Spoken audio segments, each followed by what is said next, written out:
Welcome to the Crypt, Rick, and Jonathan Show. I'm your host, Crypt Rick, and this is my co-host, Jonathan Wright. We are going to be bringing you information and inspiration from all the variety under the sun. Things that will encourage mental and spiritual growth and empower you to freedom, fun, and health. Make sure you don't miss our show every Saturday, Studio B, 6 to 8 p.m. right here at Revolution Radio. The journey begins.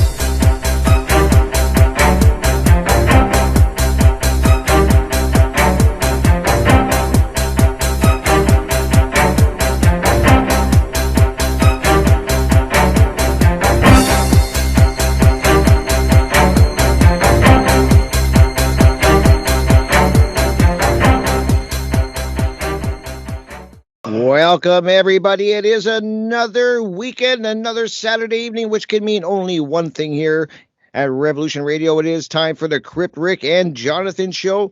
Hope everybody is having to start to a great weekend, but it's been a cold one, guys. We are talking like where I'm living, we got down to like minus 39 last night. It was crazy, and it was cold. So cold, it almost takes your breath away when you walk out the front door. So cold here, but hey, not a problem because we are on fire tonight. We're going to have a great guest lined up. I'm so excited.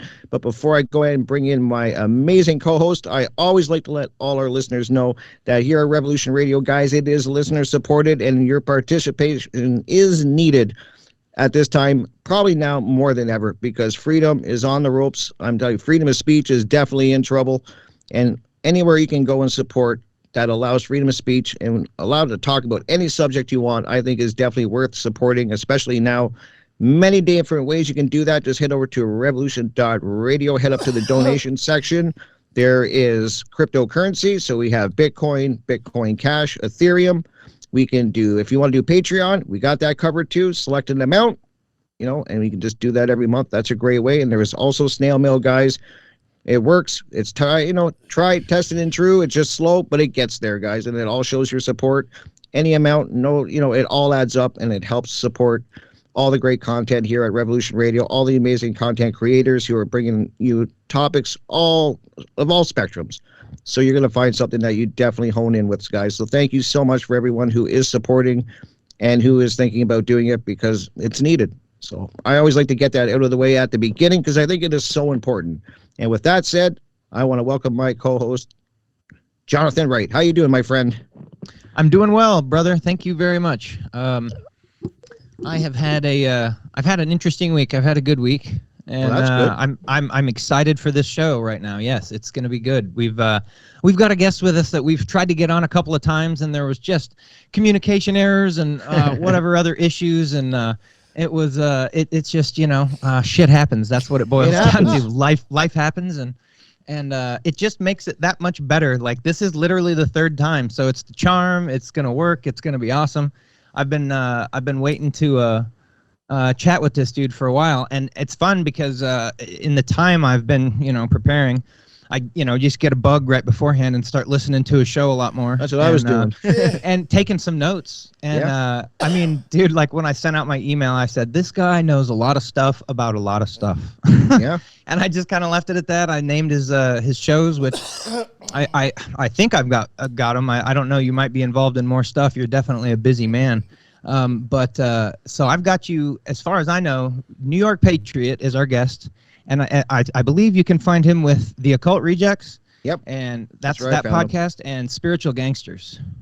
And I don't know if there's more or not. I had muted you just earlier because you were coughing when Rick was doing his intro. But you can unmute yourself by all means. I was just watching, listening and watching to the one I was letting Jonathan know on Magic.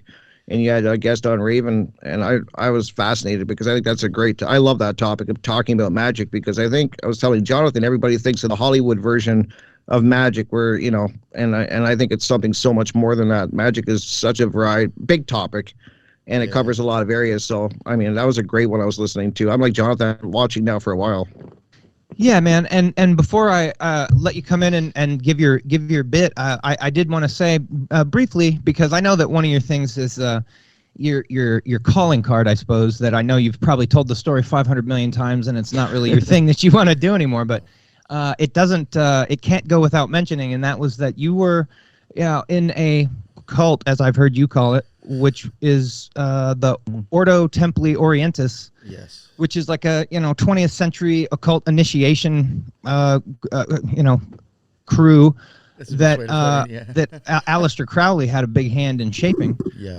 And so, just having said that, I'm just going to introduce you and let you kind of, dude, I mean, honestly, like you could just talk from here until it's like time to stop because of the break, and that would be cool.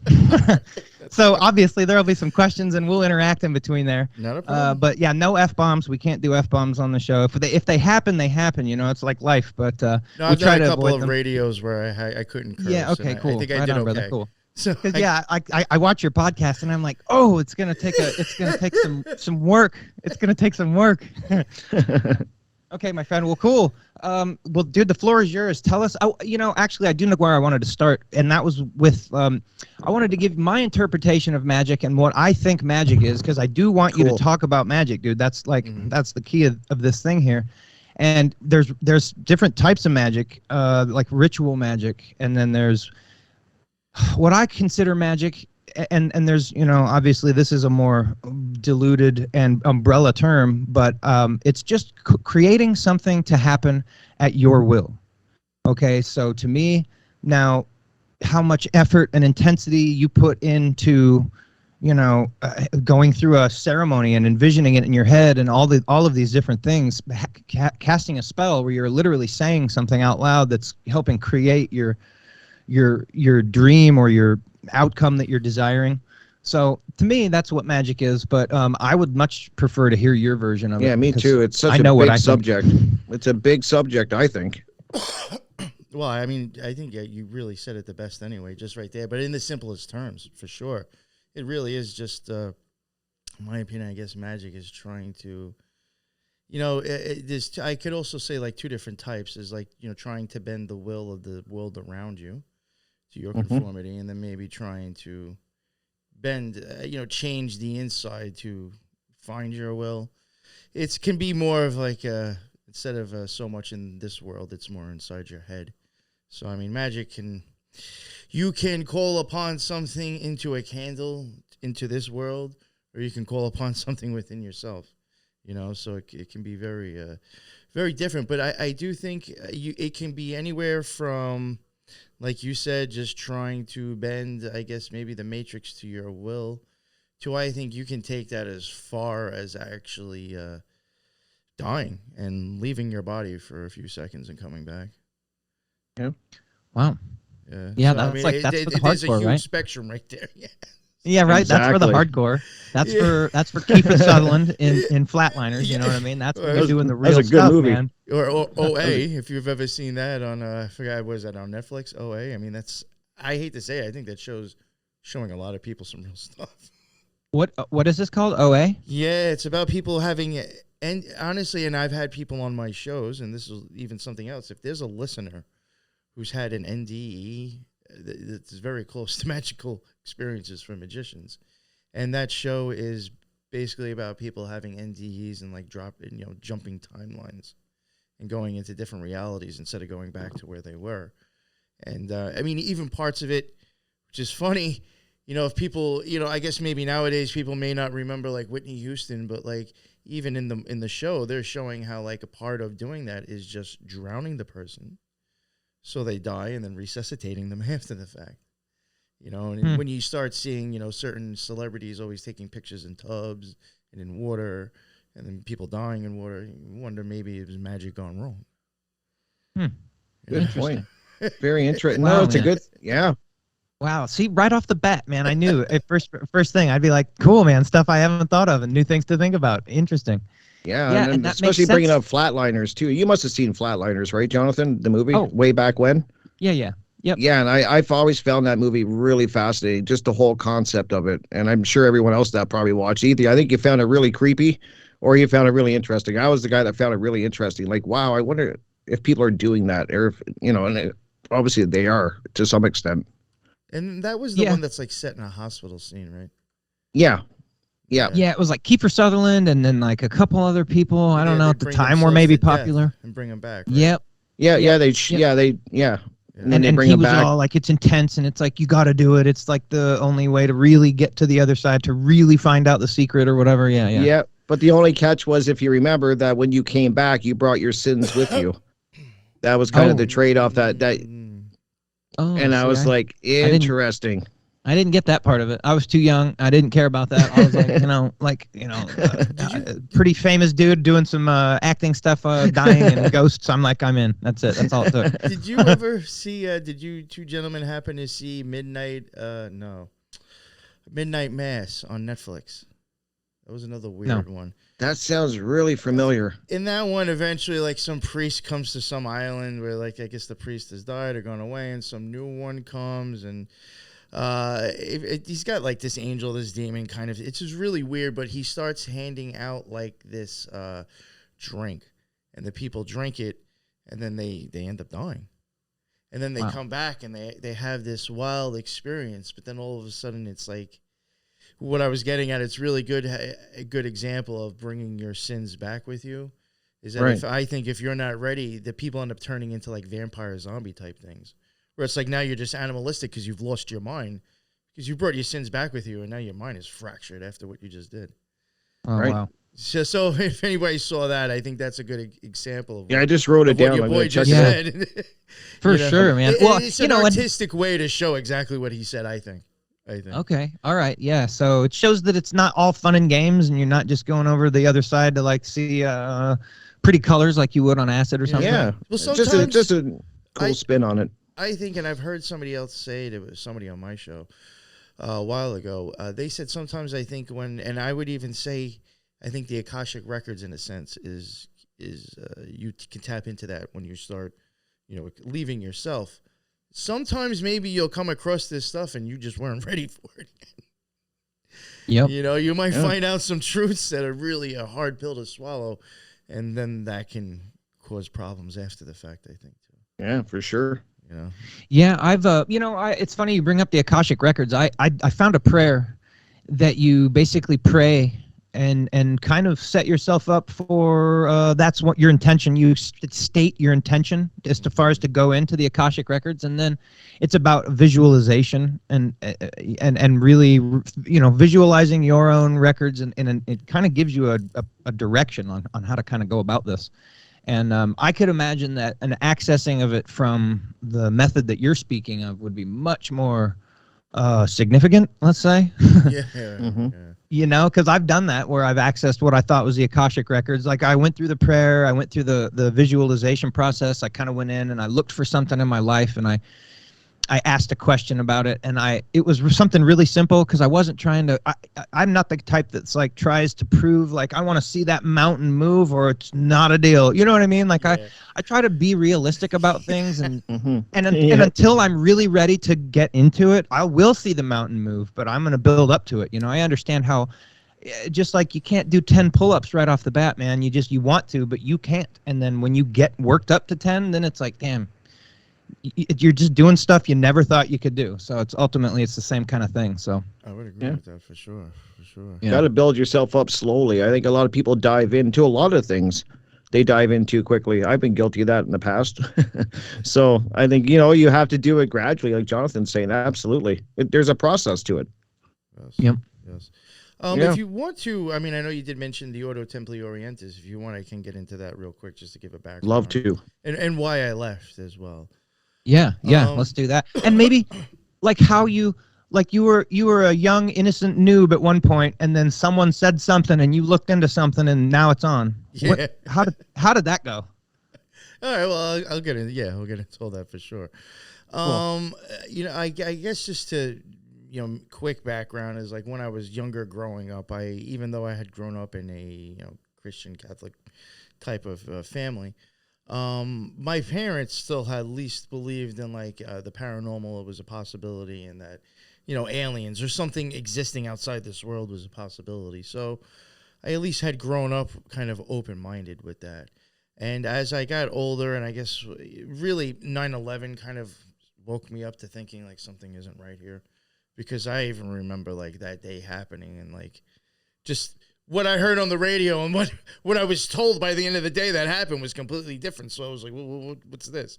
So like after then, like I kind of started waking up and I guess like being red pilled a little bit and started getting into conspiracies eventually, later on. And I had quickly, people like Jordan Maxwell, Santos Bonacci, and Mark Passio, all those, the OGs from back in the day, David Icke.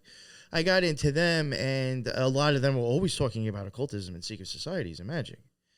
And I had honestly believed, like, this stuff exists, and I don't doubt it, and I think it works. And I was very intrigued by it, and it was, like, I guess, my passion. So, like, whenever I was researching for myself, trying to figure out things on my own, I was always, like, going towards that. And at some point, I guess I had realized, like, I'm trying to figure out who started what order, or what are they doing, what kind of magic is it, who did this, who did that, and I'm like, I still actually don't even know what magic is. So I was like, maybe I should actually, like, try to find, like, a way not to screw myself up, to start, like, looking into it. And I did start looking into a lot of things, and just from my experience, I wasn't really so much into witchcraft. I found ceremonial magic a little bit more structured and a little bit more like there was options of things that I could get into that I think I could have, like, there's more secret societies based on ceremonial magic than witchcraft, put it that way, Mm-hmm. Gotcha. So I'm thinking all these things are like schools. So I was like, all right, maybe I'll get into stuff like that. I think I went out and got like the 13 Lessons of High Magic by Donald Craig, started practicing that. Then started noticing discrepancies in some of his stuff. Like he would refer back to like an Aleister Crowley book. But then when I went and checked the book, it wasn't the same. So I was like, I guess I can't even really trust these books either. I don't know who's right. And then I'm probably going to mind mess myself. Mind mess myself into trying to figure out, like, what's correct. So I was like, maybe I can actually, like, look into these things. And then I would go on YouTube and started looking into certain things that I was interested in, and started finding that there is, like, a lot of tutorials even on ritual work, and started coming across a lot of people that are associated with the Golden Dawn or the OTO.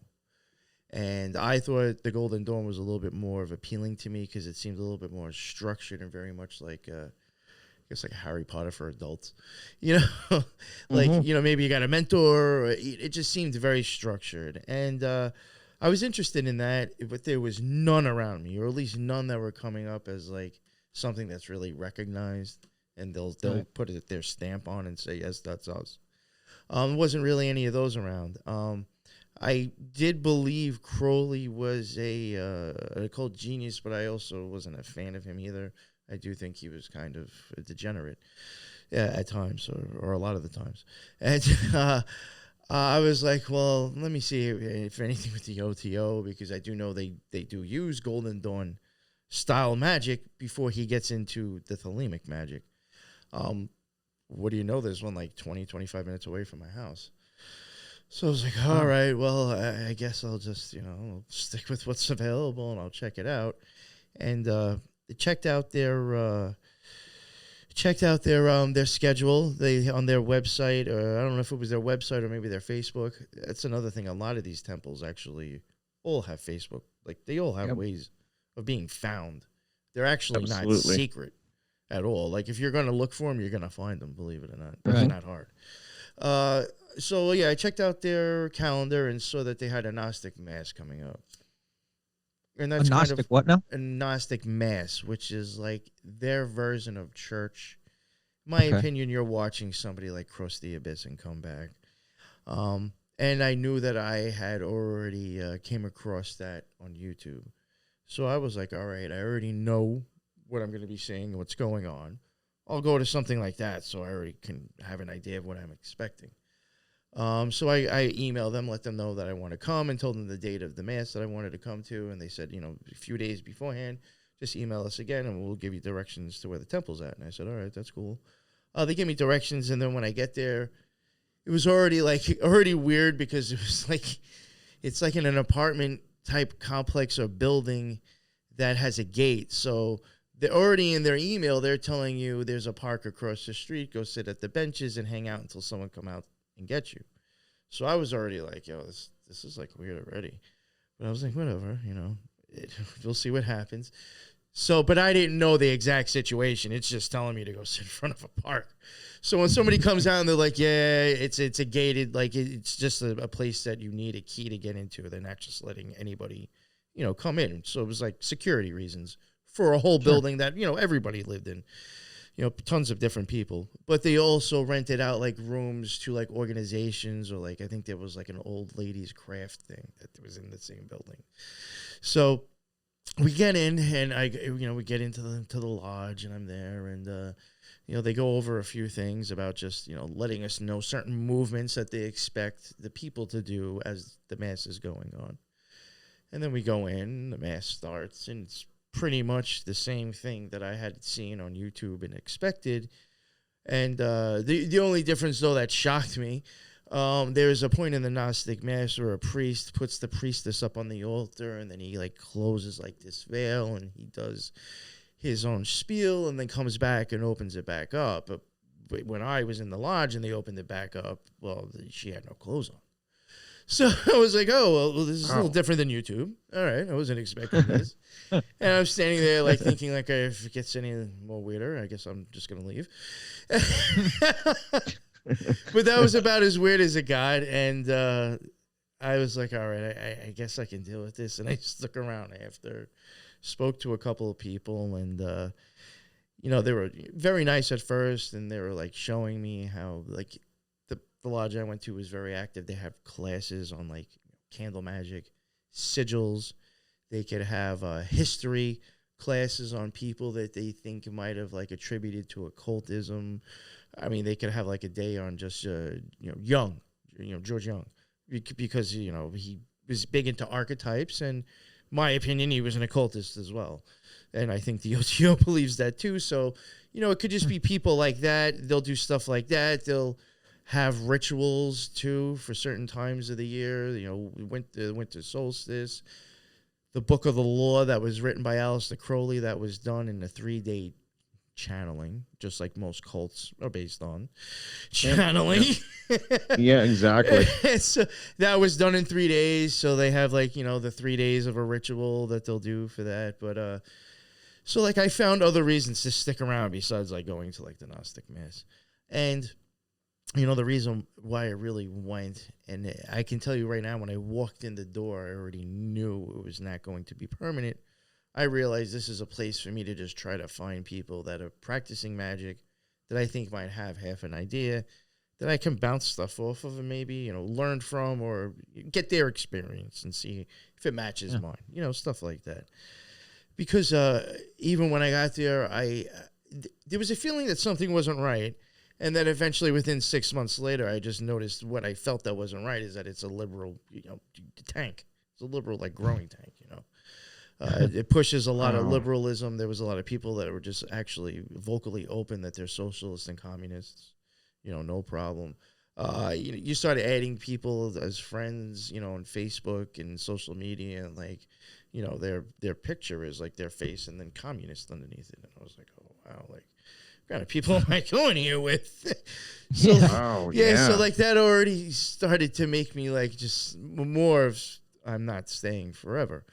I ended up staying about 5 or 6 years, but long enough. But I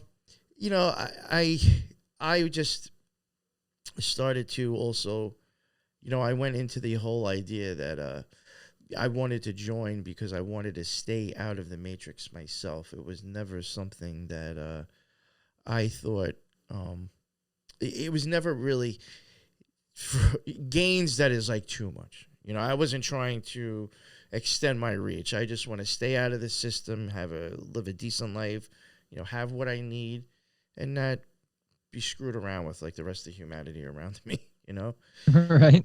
So I had believed in that. And how old? Real quick, how old were you when you started? And then, well, I'm 44 now. Probably like in my mid or early 30s, I had already started like reading stuff and practicing on my own for a while. I probably did that for a year or two, And then I made the jump because I even knew getting into something like this is kind of like, it's a commitment if you're going to do it, you know? So I didn't do that until I was like, all right, I think I'm really ready to take this magic to like, I'm going to do this, you know? I'm not going to play around. I'm doing it. So, and then I was doing that. I was in there for at least, it had to have been at least 5 years. Even just thinking of the degrees and how much time between them, it had to have been at least 5-6 years I was there.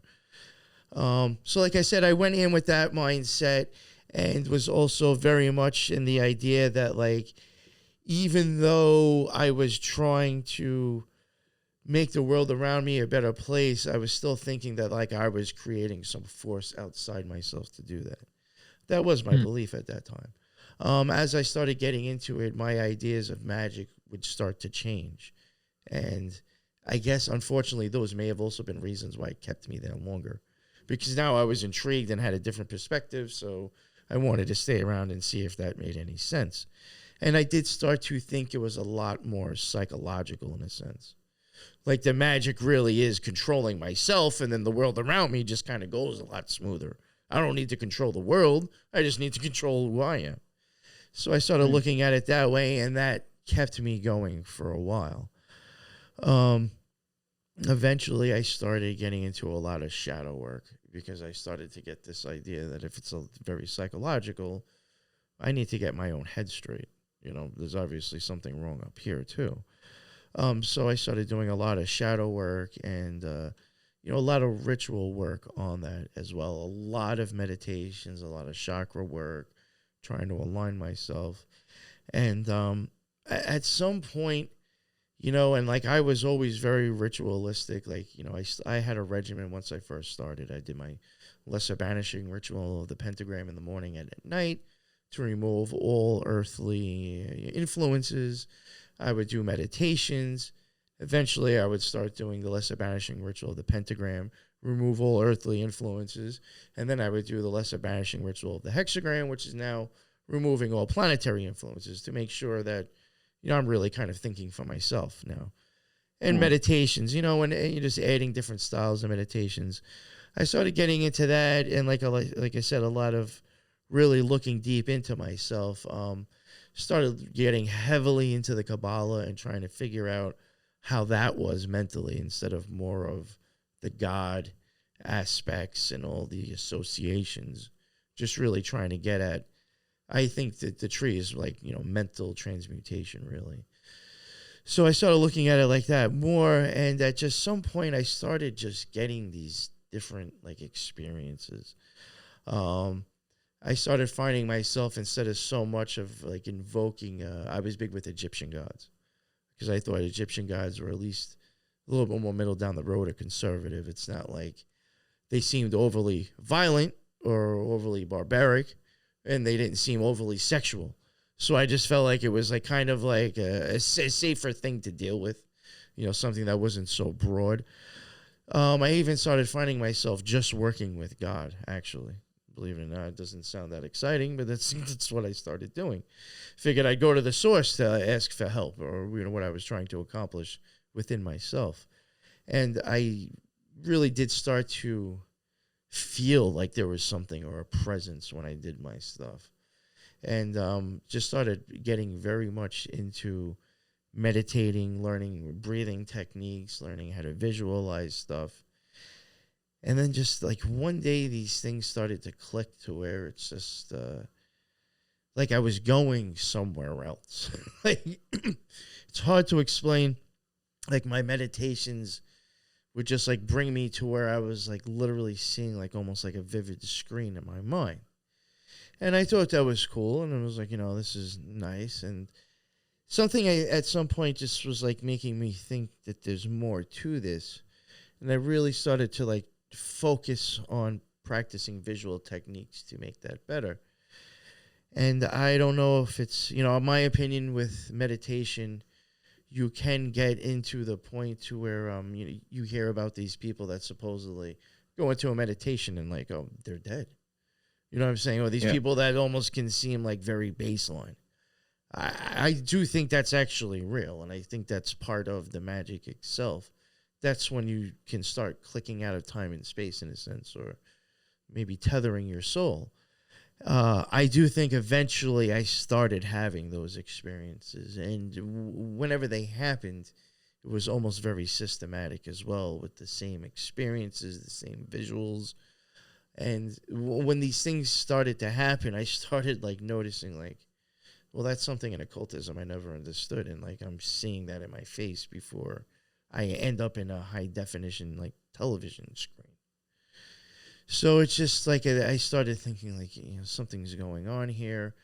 It would always happen to where I would start to try to visualize literally like the energy from the bottom of my feet kind of just moving up my body. And I would visualize like my body actually dissipating too at that point in my mind's eye. And I would just bring it all the way up into my head, and I would get this gigantic pressure like on my third eye. And I something like, then the vision in my eyes would almost get like as silk black. It almost starts to look like this silky wave, and then here comes that thing that everybody seems to call the black hole sun. I now have this eclipse in my eye, in my mind's eye, all these things and colors starting to spiral out of it. And then it looks as if there's an eyelid opening up, and this circle that looked like an eclipse is now just fully glowing. And as soon as it got to the top, I was not here anymore. And whatever I would end up going, it was almost like I felt a total meltness, like throughout my body. I went deaf. There was no sound. It was literally just visions. There was no thought of fear. There was no thought of hate. There was no anxiety. I wasn't worrying about what Jordans I was going to get next week. I wasn't worried about what Gucci bag is on sale or in style. I literally felt like that stuff melted off of me, and that I spread. And I even remember that feeling vividly. It is almost like from here out, I just spread out into everything that I was seeing, and that I was actually part of it. My body was not there. It was like a remote camera of just where I was. Wow. And it was it was really intense. And I snapped out of it, and it was like, I'd have to say, like, it was so beautiful. I did get emotional, like almost get teary. Like, I'd have to say, like, what I had felt there in that moment for a few moments, and just like it being in awe of what I was a part of, was like the feeling of love, but something I would never experience here. It was like love magnified by a million, and you can't even describe it, because you don't even feel that here. Wow. So I came back, and I was just like, it really blew my mind. And this is another problem I think with magic, is that that can be addicting. You could start saying, yeah, I may want to do this more often. And I was real quick. Was that all just meditation?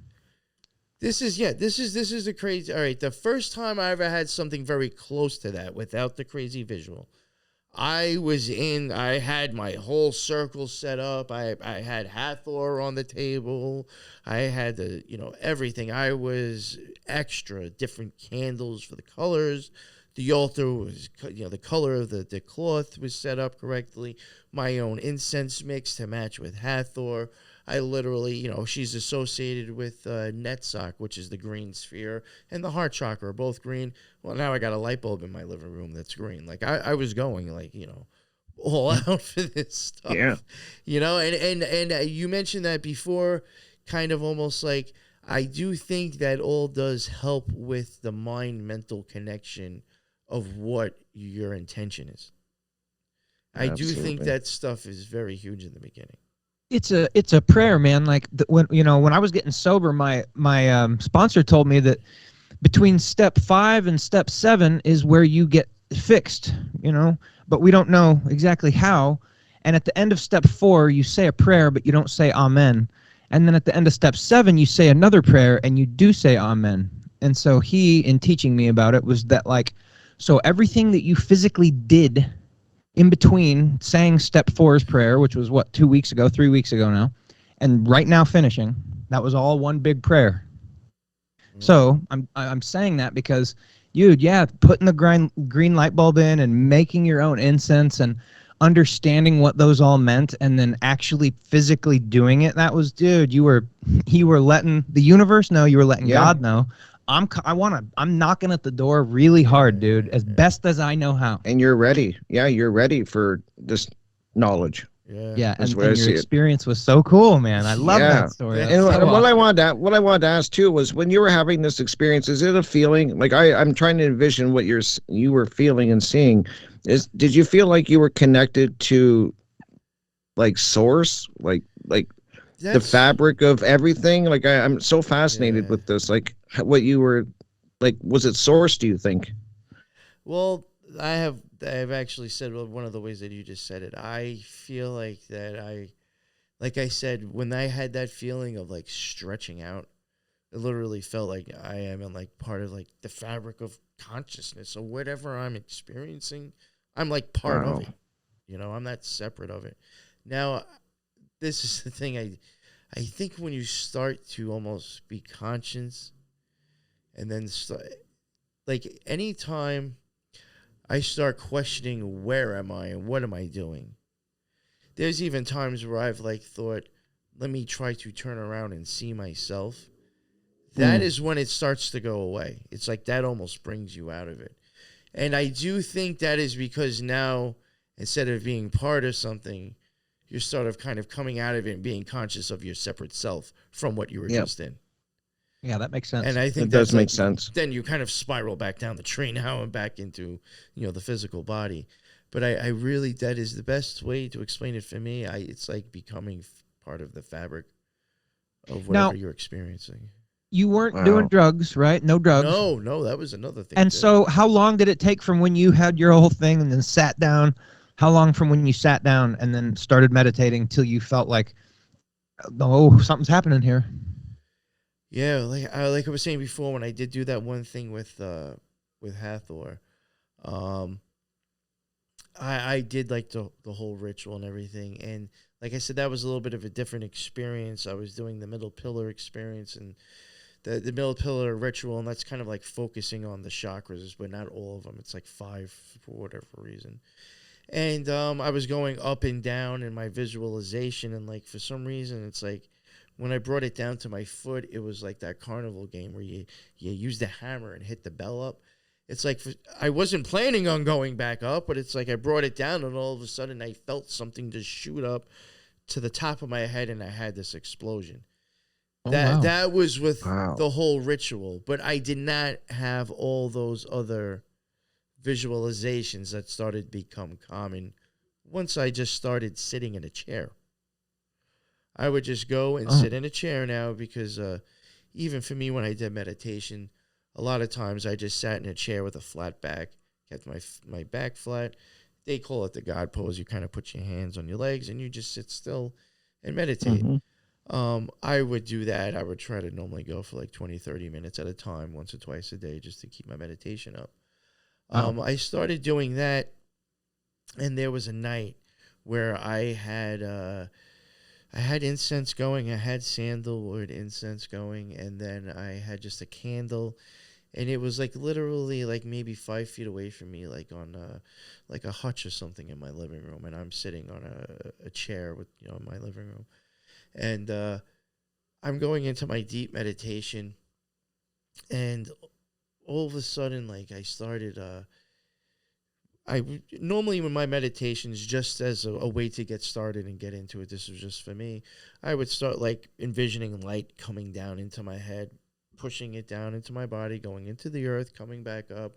More of a way of just like getting the energetic flow and trying to visualize it.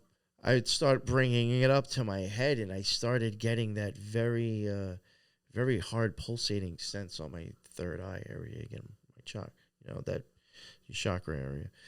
And I started to like think about again, like I kind of felt that when I had that first magical experience as it went up. After the fact, I did feel like I noticed the pressure on my third eye. So like now I'm like thinking, and I'm like, oh, let me push the envelope. So like I'm trying to like really focus on it. You know, like I'm feeling like a pressure, and I'm like, let me push this a little bit more. And I start seeing flashing, and I'm like, what was that? I'm thinking like maybe something's going on in the living room light. You know, I was kind of near windows, even though the blinds were folded. It was something that I thought was my exterior, and it just startled me. And I was like, let me go back into my meditation, try to get all over, get grounded again. I get into that state again, and I start focusing on my third eye again. I'm like, let me push it again. And the same effect. And then I stop, and I'm like, yo, like, what is going on? I even checked. I was like, the air conditioner's not on, so I know it's not wind, because it was kind of like during the summer. And I don't know. So I go back to doing it again. And it happens again. And I'm like, this is really weird. And I'm like looking at the candle, and I'm like, nah. It's not like the candle like acting out, is it? So now I actually get like, I get out of my chair, and I get closer to it.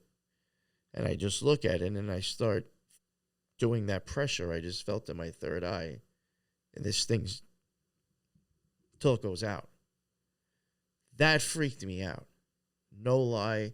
I will totally admit it, as a man, that scared me. That scared me enough to where I actually was like, I'm done. And I just went into bed. My wife was already sleeping, and I laid down, and I said, I'm just going to forget about this for now until the next day. Because I don't actually want to believe that that happened, because I have to question reality and physics and everything I just believed. I kind of let things go for a while. And then just from sitting, it almost seemed like from that point on, or even from the first one on, anytime I started to even try to do a basic meditation, just to touch my chakras or whatever, or just move the energy around, I was always getting this pull now to there. And then it was like, at some point, it's like I would get into like this deep, dark meditation that, like I said, like it was like everything would turn black, and then like just a stillness and a calmness would come. And then all those things that I told you with the circle, all that would happen literally just for me sitting in that chair in my living room now. Well, at this time with no candle lit, because I didn't want Yeah, it was like you opened it up or turned it on. Crazy again. I don't know. Yeah, you're like, that's too much. Too much. Yep. Yeah, and another crazy story to add to it at some point, and I hate to jump on, and I don't know if it's adrenochrome. I will say I don't know if it's that. But I do want to, I will get into the fact that I do think there is something in the blood, though, because I purposely like kind of went into another thing. And, when it happened, and even another thing to get into why I think when you become conscious of yourself, it messes you up, is at one point when I pushed myself to this experience, I saw, the circle, and just when it opened up, I was somewhere else, and it literally had looked like I was like and it sounds cheesy, and I'm not saying it was Egypt, I'd like to believe it was, but it was almost as if I was in like a pyramid, but like part of the outside of the wall was missing, and like I might have been at the top, like it was a triangle with the outside, wall missing. There was a floor, but I could see like I was high up in the sky, and like there was the desert in there. And I just thought it was like so surreal. The desert looked like almost like a grainy claymation. Even the colors were vibrant. Like it was not the same colors of view of this world. And I start like thinking in my head, like, oh, well, I want to see over here. And that's where it was like literally like I was just a camera revolving around, like Matrix almost, like revolving around the scene. Wow. And then at some point I think, well, I want to look at myself. Is there any way I can like turn around to see me? And there was something that looked like some Egyptian god, but like as soon as I looked at that and started to assume that was me or something else, I came right out of it. So again, like what I was getting back to, I was like, I wonder if like the sense of self is what starts to take you out of these things instead of it the sounds sense like of it. God or Yeah, consciousness. like ego or something. Yes, Something. yeah. Well, that's exactly what I think does ruin magic too. Yeah. To the ego. Yeah, it's like the idea is to connect and be part of everything, and if you're just looking for yourself, it's like there you Well, are. You Yeah. get yourself right back. You're like, oh, here I am. Shit. Very true. Yeah, that sounds awesome, man. So that gives me more inspiration for my meditation that I've been slacking on. But I was just learning the Silva mind control method, the Silva ultra mind system, actually, and just teaching myself visualization and really how to meditate appropriately, because there's so many different people that have, here's how to meditate and here's what to do. And this one's more of explaining how to use your internal mental abilities and how to foster them, as opposed to just say meditate. You know what I mean? I guess that, because that term can be loaded, and a lot of people think when you mean meditate, it means sit there and try to think of nothing, which is completely not what they teach. Yeah, They're like, that's no. Yeah. Thank you. You I'm gotta so happy you said go that. with stuff, and then you kind of try to get your thinking focused. I mean, even Yeah. in magic, a lot of people will say like, and this is a great point. Sometimes meditation, listen, if you're an OG, maybe you can shut off the radio stations, all of them. But for Right. the average person, like I could just take a tarot card and look at it, and then close my eyes and go into a meditation and think I'm just going to think about that, without what's for dinner later popping into my head. Am I going to see my girl later? Am I going to get some, something that I regretted that I said yesterday? You have to actually just stay completely focused on sometimes just one thought. Yep. Or one idea. It's not erasing everything. Sometimes meditation is just, let me just think about and ponder on this one thing. Yep. Yeah. But real quick, and not to cut you off, just where I was getting in with the blood is that at one point I started like pushing myself a little bit to where I was starting to enjoy this, and maybe I was doing it more than I should, and it was like less than 10 times probably these experiences, but I started pushing them like pretty close to one after the other. And there was one where I was going into, I had that experience, and I went somewhere, but it did feel like, literally felt as if I was in outer space, actually kind of like looking down on existence. And it did start to bring like a lot of like harsh, like, because of that, I do believe in, as silly as it sounds, like a firmament or a dome or a flat earth. Something to that experience. Nice, dude. Wow, I Because of didn't these expect that to come up, but cool. Because of these experiences, and I do also I do believe in a matrix in itself, in a sense, because of things I started seeing, and when I came back, that really was mentally hard, to where I have to start questioning, like, am I breaking my mind? Am I just doing things to myself that make no sense? And it did start to get to me, and like I even started feeling like almost physically, like something, maybe, I don't want to say something came back with me, but I felt as if I was an overcharged battery, like there was like something within that was just needed to get out too much. And I'm thinking, all right, let me try to ground, let me try to meditate, let me try to maybe remove what's going on every time. And it was like, normally these experiences, this could take me, 20, almost the whole 30 minutes of meditation to get to that point. It's starting to happen like within minutes, of like feeling. Wow. And like, I don't want that. That was like I don't want to start seeing that black sun that's what I call it. I don't want to see that right now. I just want to ground. And I was like, felt like I was getting pulled towards it. And I started getting fearful. And there was like one point where, like I was like, I guess I can't fight it. And I let it go. And, something happened where, like, the one time that I heard something, and I swear it said, "Get out." And that freaked me out. And when I came back, I even just physically like felt off, and I was like even like shaking, but I wasn't scared. I was a little worried, but not trembling in fear. And my body was even feeling worse. That just felt like something inside of me needed to unleash, or I was going to pop. My head hurt. I found myself holding like the sink in my kitchen because I was like convulsing. I felt like I was almost going to seize. This is going to sound crazy. I started feeling almost static electricity within myself.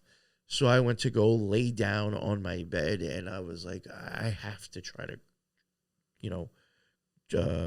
ground. I have to, must be something in me. And I'm sitting there, and I'm just picturing it in my mind, trying to take all this energy and move it out and push it out of my legs, just, get rid of it somehow. And my cat's sitting on the bed with me. I'm not thinking anything of it. And I'm just visualizing me taking it from the waist and trying to take everything and push it out. And I don't know what it was, but something just like made me like open my eyes for a second. And like I see my cat like literally just staring like at my abdomen area, kind of my waist.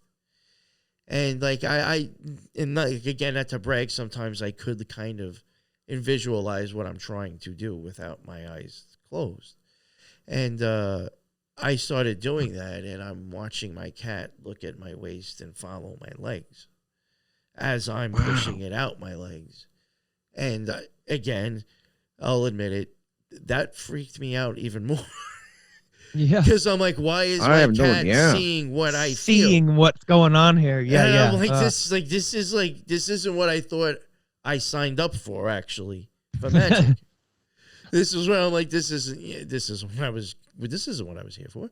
So now I'm just like, let me just get out of the house. So like I went for a walk, and then I'm like, I felt like good enough to where I was like, let me get in the car. There was a beautiful park like 5 blocks away from me. Drove there. I was sitting there in the car, and I was relaxing, smoking a cigarette. I'm like, all right, I'll get out, walk around. I don't know what it was, but like, I guess because I was relaxing in my car and just sitting there, it literally almost started it felt like that was coming over me again. It almost feels like, and this is an experience that I could say, like when I was purposely trying to slip out, it really did, in the abyss, adding water, the idea of water to it, to me is like, it just works in so many ways. It's unreal, but it would feel as if there was a flow of water going through my body. I guess like when the wave hits the beach and then goes back out, I would feel that through my body, up in my head, and once it went out, that feeling, and then I brought me into the whole visual thing. But I was feeling that, so I knew something's wrong.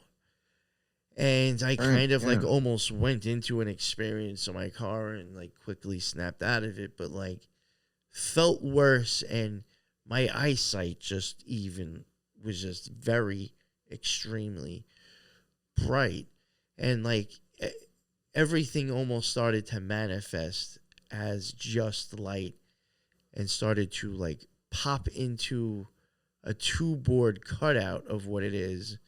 And then it's like all of a sudden it got more colorful, and that added a 3D look to it. So I'm sitting in my car, and I'm like, I just need to get out and start walking around. And I start walking around, and like, there's people walking their pets, and like the first thing I see of them is like a sliver of light that turns into a cardboard cutout of a person that then pops into a 3D person. And I'm sitting here like, wow. I'm thinking I could be possibly losing my mind. Yeah. There's people walking past with their dogs, and they're literally like stopping and just looking at me. And now I'm getting like this whole like Jesus thing, like, or Snow White type idea going through my head. Like, why are animals, like squirrels, literally coming up and just staring at me? I've had that. That's crazy. Yeah. Wow, dude. I know we're about to go into a thing, so I'll continue from there. I got questions right there for sure, dude. I got questions. Because man, that is And you're telling way, way cooler stories than I have. And I have some cool stories from tripping and other things that, Nothing like that, they're pretty probably. cool, but yeah, they're not, man, that you're taking the cake and I'm that's sorry. awesome. I'm glad, dude. Wasn't trying to Glad do we that. finally got to have you on. Thank you. Awesome. Well, thank you guys. Don't forget, we will be back in like 5 minutes, guys. Just a quick little break there. We are here with New York Patriot, my amazing co-host, Jonathan Wright, guys. So stick around for hour 2. Welcome back, everybody. What an amazing first hour, Jonathan. That was incredible. Like, Oh, yeah. And we're on a Jeez. cliffhanger. We He's are. like at the park all electrified and animals are looking at him and things are going crazy. So, I mean, Hey, it welcome doesn't back. stop there. Let's pick right up where we left Yeah, off. like that's Yes. an incredible. And I want to ask before you get going more into the Sure, story. When sure. you said like do you think when this was happening that you brought something back with you, or it was trying to come back with you? That's kind of what I'm picturing, because you felt like so sick when you came back, and it was really affecting you physically. So I'm wondering if you felt that, like, was something trying to latch on. I've heard people saying that entities can latch in honest people. I just had a lot of thoughts when you were saying that about that. That I do think listen, it could be very possible. I think when I get more into the later on what might have been the issue with that, but I do believe you can definitely bring back sludge, you know. Oh, You okay. you can bring some of the black goo maybe back with you if you don't know what you're doing. There's also a lot of I covered the gateway experience with the occult rejects.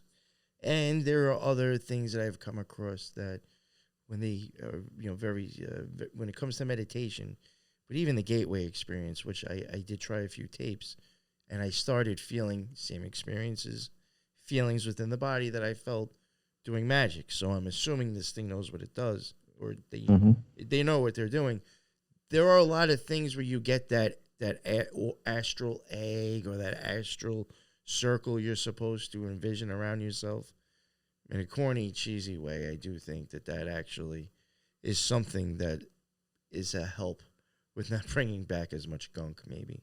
Like Makes you may sense. actually Cool. have to build like an aura of armor, when you're Yeah, when you're going out there. I do that all the time, dude. You want to know real quick before I'll tell this real quick and then shut Mhm. up. But we had a flat tire, and we were in college, and I was just I don't know, dude. I hadn't gotten into anything yet, dude. I was still pretty new. A little tiny shred of things that might have gotten me fascinated, but we were standing on the side of I-25, dude, and cars, and it was dark, and we were stupid college kids, and I knew that, you know what I mean? But here we are, 4 of us out there and trying to do this, and obviously 2 of them are kind of doing the work, and the other 2 are standing there, and I'm like, these cars were going by so fast, it just rocks the car a little bit. You're like, damn, dude, these things are driving by at 90, and it's dark, and there's nothing, and our blinkers weren't on, dude, because he flips the emergencies, and they didn't work. So we're just on the side of the road changing a tire at night. I'm like, dude, this isn't good. So I'm just sitting there praying. I'm like,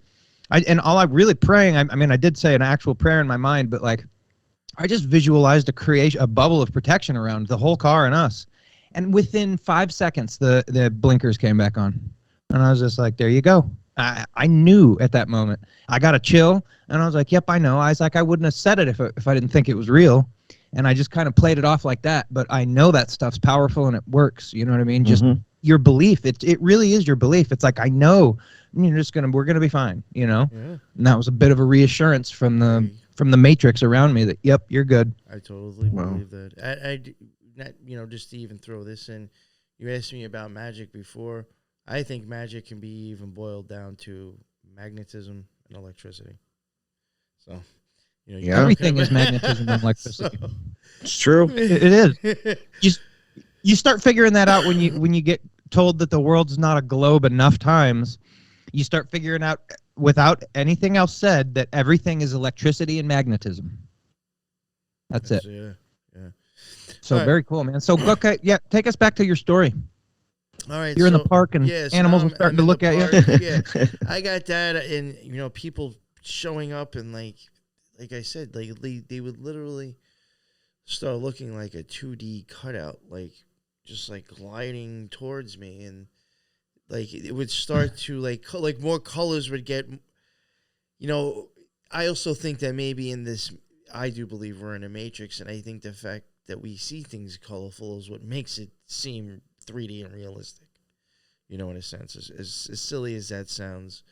But so like that, yeah, that started to really weird me out. And I had, so I went back home and I was just weirded out. And I started to like really feel like the shakes again. And I like found myself like again, like I said, I was like holding on to stuff so I wouldn't shake. And I almost kept on feeling like I was going to black out. It was not good. And I started getting weirded out. And there became a moment to where I felt like, okay, like I can function, but I didn't feel right. And some crazy thing came into my mind. I was like, there's a hospital literally like a 5-minute drive from here. I'm going to get my car probably when I shouldn't have and drive myself there, because I do think maybe I'm even screwing myself up, because there was already inklings to my experience at this point. I did believe that when I was practicing magic, I was dropping so deep into a meditation that I was, messing with death. So I'm starting to question, am I causing problems? I went there and, drove up, and this is like during COVID and everything too. So all that craziness. So I go there and eventually I get seen and stuff, and they admit me. As soon as I walk in, they're already like hooking me up to machines to like because they said things I was telling them could have been like a stroke. Oh, wow. So they were like, they took me almost like right away. And the thing is too, I'm having all these like weird magical experiences, and like I'm already scared of like reality already. I'm weirded out. Something's not right. And like here I am, like they're rushing me into these rooms and strapping me up to all this stuff. I'm like, oh no, and I even said to him, I was like, what's going on? What are you doing right now? Because I started getting like weird and paranoid. Wow, and they told I me can like imagine. they're like, what you're saying could be symptoms of like a stroke or a heart attack. So if that was, we'd like to make sure we know now, not make you wait. It wasn't. They ended up admitting me. And this is where I'm getting at the weird stuff with the blood. Within the 3 days that they kept me and then they let me go home, the only thing they can come up with is that they thought that the headaches and the pressure over here was a cluster migraine. And I must have cluster migraines, and I guess just showed up finally now. Not the rest of my 45 years of life. It just showed up now. And they're like, yeah, here, take this. And then they pulled out, they did all this blood work and stuff, and they said there is a really weird thing. And they're like, you're going to have to try to find out why. You're going to have to go for more testing. They said your hemoglobin level is like jacked through the roof to like 19.6. They said average people are like sometimes like 13 to 16. You're at 19.6. They said basically your blood is like syrup. They're like, we're going to have to give you another bag of blood, and we're going to have to give you another bag of saline just to thin you out. Mm-hmm. And honestly, after they gave me those things, I was like, yo, I'm ready to go. Oh, wow. And, I started to look into, I didn't much because I don't want to get too freaked out. And this was literally right after getting out of the hospital. So I was still like a little bit, some PTSD of magic, Sure. And so I didn't look into it too much, but I do think that starts falling into like something to do with your plasma, and that sounds silly, but that's what's lighting some of our TVs. Mm-hmm. So Yep. I'm like, I don't know. Adrenochrome, is it like, look at this about blood, but maybe something else, but I started to question, going even back to Star Wars, really.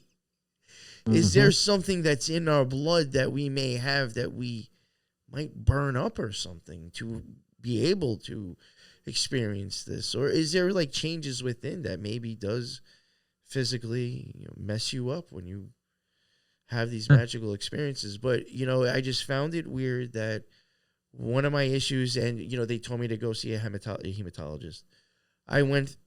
I don't even 3 months later, not even levels totally fine, back to normal. They said, Did come they back. level out pretty quick? Oh yeah, well, I guess yeah, because I had went within weeks, and then they said come back in 3 months. They said, and if you're fine, then this is just we don't know what it is. It just happened. Did you tell them you were doing magic?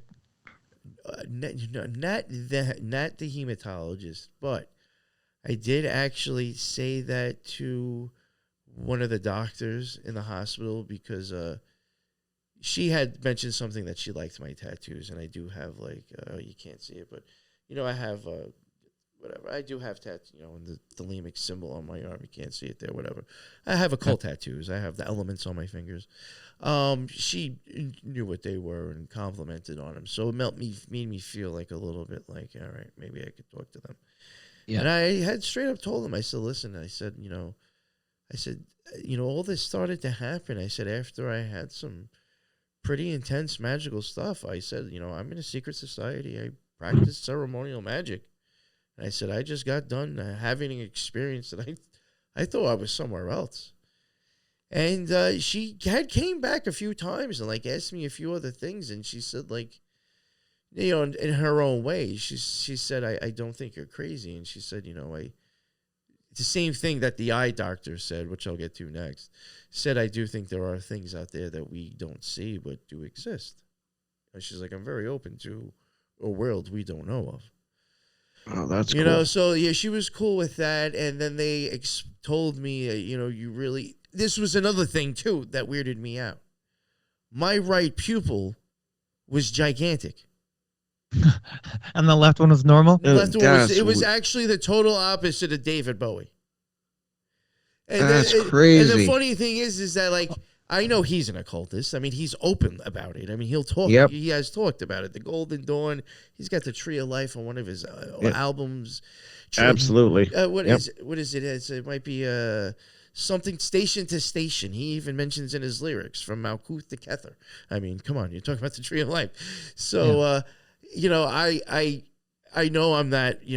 It was definitely a different size and. I even thought it was weird because I am a Bowie fan. And I was like, what's up with that? It was weird. So when I was even in the hospital, and they were even looking at my eye too. And they said, yeah, your eye is about your pupil is 4 millimeters bigger than the other one, which is actually getting, drastic. It was drastic to where you could see it if you looked at my eyes.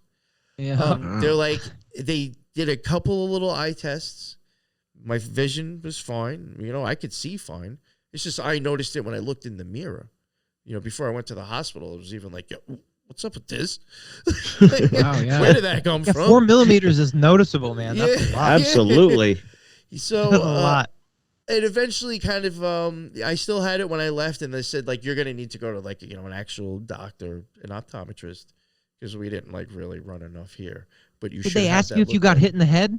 Yeah, they did actually ask me that. I would just say, because that was the only other thing that would do that. It's Yeah. dude, you must have taken a hit, dude. No, they didn't. Yeah, they did ask well, me then that. go to a doctor. And so I ended up going to, by that time I got an appointment and ended up getting to the optometrist. It did go slightly down to 3 millimeters. And now it's normal. But she had even said, she had me take all these tests. She said, it's like that, but it's not affecting your sight, actually. She says, you're seeing totally fine out of it. And I had asked the lady, because, there was things, even with magic, that I really did start to think that there's something going on up in here with what gave me the experience I had. Now, I wasn't so exactly sure how to ask the question, or still sure at the time what was going on. But I had asked her, I said, as crazy as this sounds, I said, is it possible to maybe look back into your head? And or something like that. I said, this is going to sound crazy. And she's like, well, she says, that's actually a very interesting thought. And she said, the reason, because I'm just trying to think, what's going on here? Because in one of my last experiences, there's something I left out that I should have added. When I was getting that experience, it was a legit, like in my left eye, felt like that I visioned a zoetrope. Now, if you don't know what a zoetrope is, that is like one of those old things with those cartoon drawings. Each card's a little bit different, so when you spin it, All right. Yeah. Okay. it was as if I was watching like kind of my life or stuff go backwards, but like in flashing as if it was a zoetrope. And I even felt like almost it was like a tear or a pop, like in the eye too. It was a weird feeling. Wow. In that eye. So like I'm thinking like, did I somehow like turn my eye around and like, I don't know what's going on. And she's like the way vision works, she says, is that, really one eye is going to the other side and then it reverses back. And she even says, look, I'll even draw it down for you. And she was kind of showing you how you take in vision and how it works. And then I showed her my OTO, like thelemic symbol on my arm. And I said, so something like that, actually, right? And she looked at my arm and she was like, that's really interesting. And prior to that, I had told her straight up, too. I'm a ceremonial magician. I was practicing magic. She was the other one.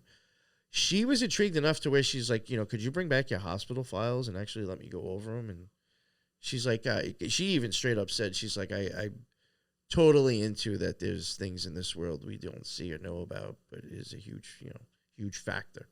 Oh, wow. I never. So she was I like, never went back, but she okay. definitely. She was like, yeah, dude, probably like you guys could have like. When I showed her that, she was just like, she even stopped for a second. She's like, She was like, wow, that's like really interesting. And I said, believe it or not, I said, I don't know if it's these eyes. Now coming to believe it, I think it's just a pineal, really. I said, but I do think there is something where you're shining light and actually going inside instead of shining light out here to see this. Right.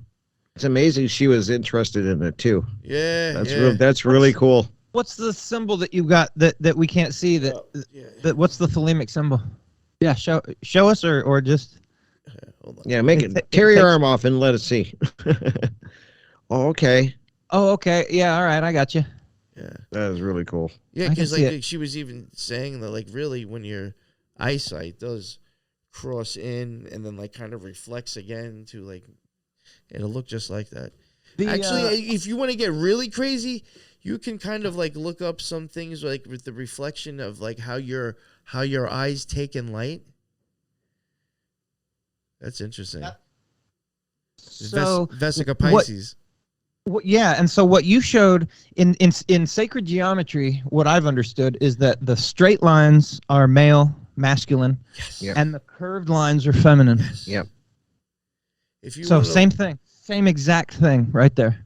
And if, awesome. And if you want to look into, you can even like, I think like Google like light reflection or how your eyes perceive light. If you take it and just turn it, I think one certain way, just so the lines are going the same way, and then take the sigil of Lucifer and put it right next to it. Like, it is. Yep. You're like, whoa. Yep. Okay. Yeah, and let there be light. Right? Yeah. The angel of light. Mm-hmm. Yeah, it's crazy when you start looking. Yeah, when you start looking at symbols and then you start tracing them back to where they came from. It's like what we're talking about. They have these origins, and it's really neat.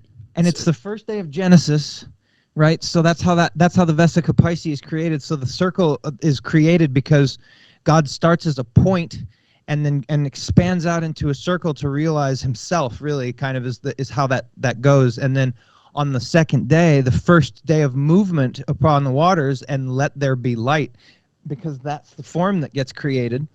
And yeah, dude, what a cool how it all works together. It's so fascinating and so cool. Even you saying that, if I wanted to look at that as in a Kabbalistic sense, after the third sphere where you kind of like come into this reality, the fourth sphere, abundance. Mm-hmm. Yep. and that's when you start coming into reality, actually, in my opinion. So it's kind of even what you were saying, the abundance, and it's a sphere. So yeah, and I always like to and again, I'm not schooled or trained at all. I just basically like a kid with an imagination.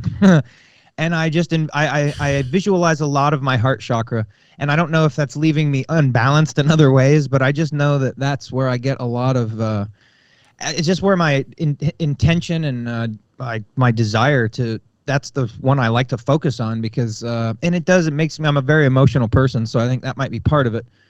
But just simply meditating and envisioning, like, to me, when I was taught about breathing and how it works, is that prana comes in as a tube from the top of your head, and it comes in through your sacrum below, and they meet up at a chakra, and that's at least a way to breathe prana into and through you, and that's how you can ignite your different chakras. And there's way, obviously way more to it than that, but that's just kind of where I left it, and then just kind of play with that. And I can feel energy when I'm focused on a chakra, and I've got my light coming in from the top and the bottom meeting at a chakra. So, and the earth energy and the energy just from above, and it just, and then you can move that energy around, dude. And when you know the colors of them, then you can see it on you, and you can visualize, you can feel yourself as a pillar of light beams with a sphere all the way around you.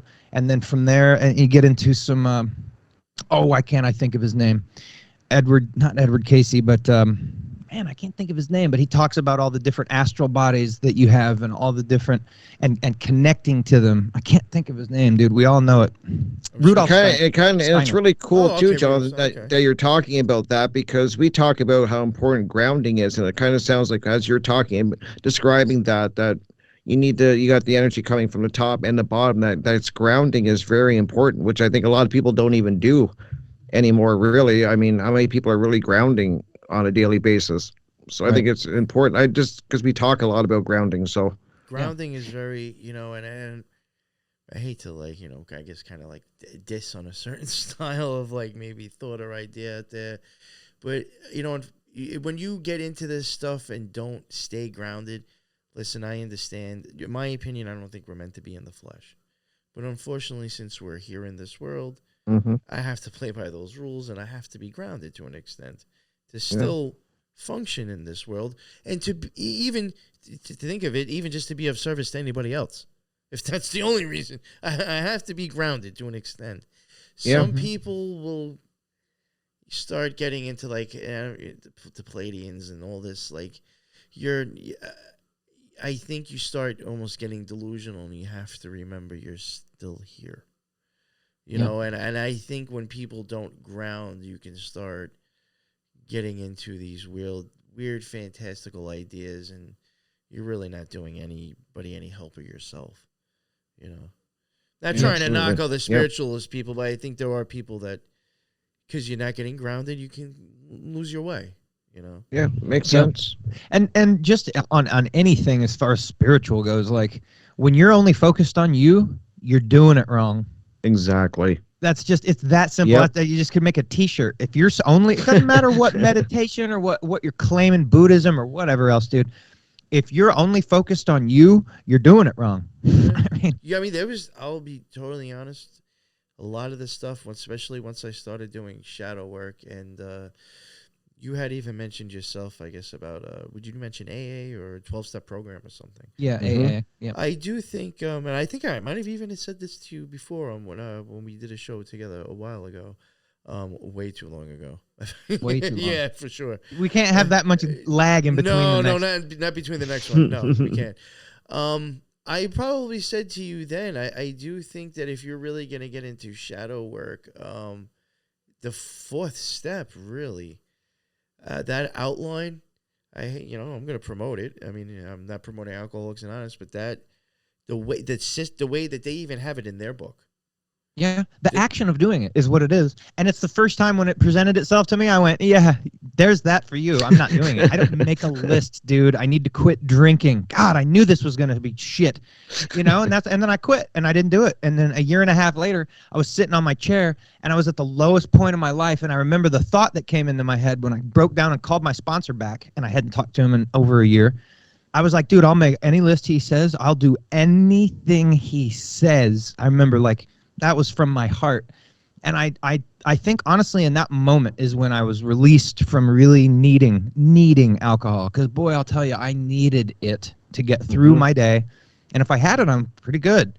But if I didn't, I wouldn't get the shakes or anything else. It was just like a hell. You know what I mean? Like Oh, of course. the real like, oh shit part never came until I truly decided I'm done.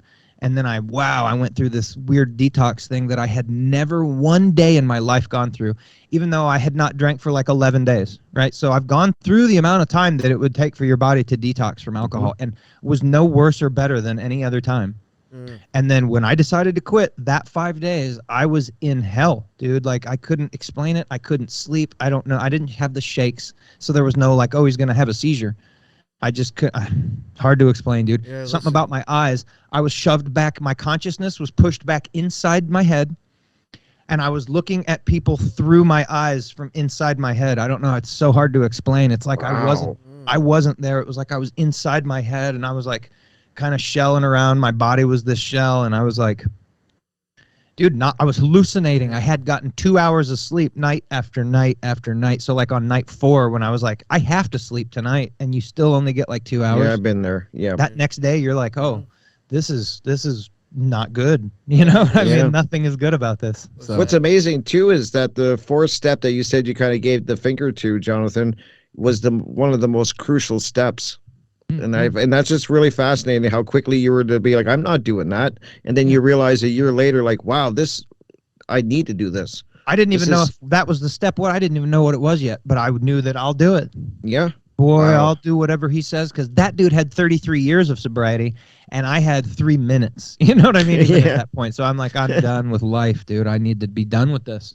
Yeah. So but I think I was going somewhere with that, and I think what it was, eventually even with magic, I started to like, and what got me, I guess, to kind of like, having magical experiences that were positive, is that like, there was even times where it's just when I went to do my thing, I was literally like, because I had just done inventory and realized like, all I want you to do is just stop making me be that person that I don't want to be anymore, and stop doing these things to others. It wasn't like, oh, do this for me because of, for me. It was really because I started realizing what I was doing to other people and being the person that I was. And I wasn't happy with that anymore. And I think that's also a big difference in being a magician and really doing the work, is that I do think that, as corny as that sounds, that's the stuff that will bring having a conversation with God and having magical experiences. 100%, man. And that's exactly what I got out of AA, in just a different roundabout, just a different way, but ultimately AA just taught me that I was the problem, and that's what I needed to hear. And however I did, and it was very cultish, and I and I don't mind saying that, because I will promote AA because it worked for me, but I also know it's a cult, and I experienced that aspect of it. And I saw total brainwashed people, like, oh my God, dude, like, wow. And I'm like sitting there, like, literally looking around the room, like, wow, dude, some of these people don't get it, like, at all. And like, I'm like, well, it's not my place. I'm just here to get better for right now, and just keep your mouth shut and your judgments to yourself. And like, and I, talk to some of these people, and you try to help them a little bit, and it is what it is. And that my whole situation was cleaved, I mean, hard, by the universe. So I was, and you know what I will say, and because I have some experience in those places myself, I will admit. I was, between 30 and 35, I was a waste of life, honestly. But so I frequented those places, timeshare and rehabs and fucking detoxes, basically, That's how often I was going. You'd think I had timeshare. So,